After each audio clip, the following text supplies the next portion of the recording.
So anyone who says that doing meal prep and they make the videos and they're like, yeah, let's make some carrots, they're liars. There's nothing worse than chopping vegetables for like an hour. So I'm taking a break from that to read a poem.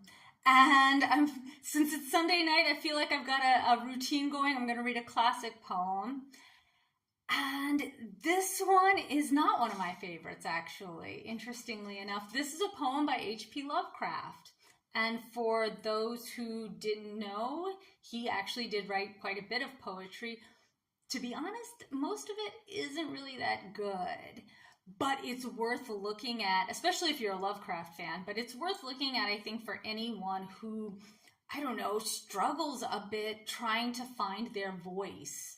Because in his early poems, you can really see him struggling, like trying to stay with, at the time, because this was like 1910, 1905 he's writing, at the time trying to fit himself into this mold of what he thought a poem should be. And he takes a lot of influence from Poe. He admits like Poe's his biggest influence, but still Poe never got as kind of, I don't know, gross at points as H.P. Lovecraft, not as gritty or as ghoulish as Lovecraft, I don't know. He took it to a different level, but you can see him struggling in these poems to kind of restrain that impulse, that creative streak.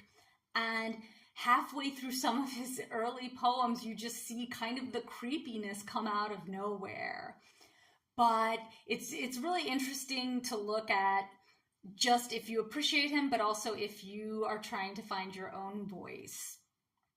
And this poem is called The Cats, and this one I think he wrote in like 1914. This came shortly before he wrote the short story, and a lot of the mythos of his short stories or his novels can be found in his poems, because I'm pretty sure this might have been what later became the story, The Cats of Rothar. And also, there's his best poems, honestly, are his longer ones that kind of resemble some of his stories. So this was about 1914, I think, but I'm going to go ahead with The Cats.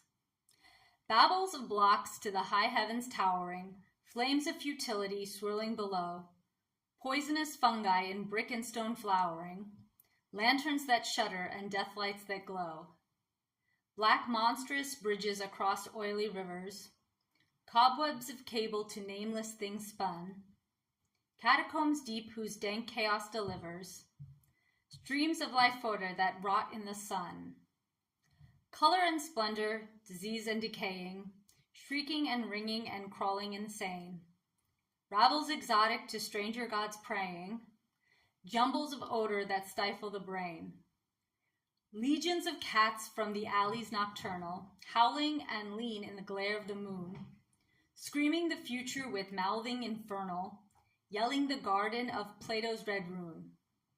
Tall towers and pyramids ivied and crumbling, bats that swoop low in the weed-cumbered streets, bleak Arkham bridges over rivers whose rumbling joins with no voice as the thick horde retreats.